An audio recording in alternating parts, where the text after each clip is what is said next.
Class 1, Step 5, Make Offers. Yeah, make offers. So you've just got through identifying the homes that you like. Maybe you've listed a few that you absolutely want to make an offer on. The next step will be to ask you to write an offer and ask the seller, if they're willing to sell it to you at that price. There are three major components, Rebecca, to any offer.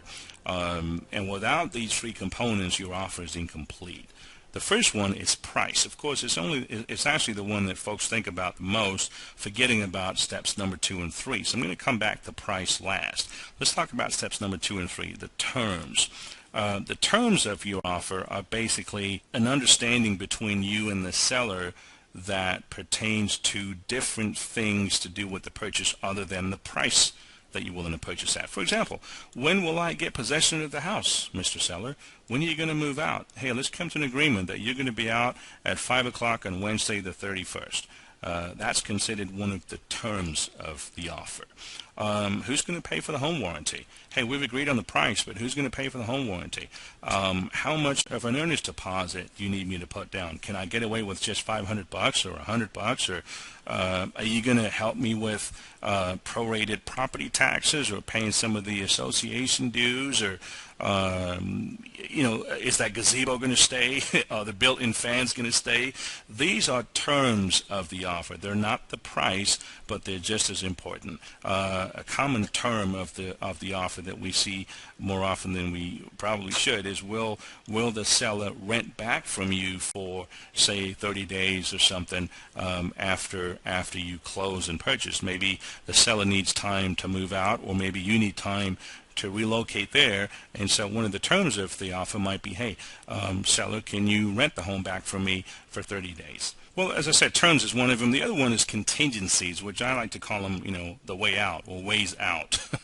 A contingency is really a milestone, or contingencies are milestones that you reach at certain points in the process or the contract at which certain decisions have to be made. Let me explain. An appraisal is a contingency. In other words, if the purchase contract is written up and the home's supposed to appraise for $150,000 and it appraises for $140,000, well, all of a sudden you've got a milestone here. A decision's got to be made. What happens now? Is the seller going to lower the price to match the appraisal, or is the seller going to say to the buyer, hey, no, you know what, I think my home's still worth $140, you're going to have to cough up the difference? That's a contingency. Now, less common contingencies are stuff like, hey, the seller has an existing home that they're looking to purchase, and so they don't want to close on the sale until they've gotten approved for their home.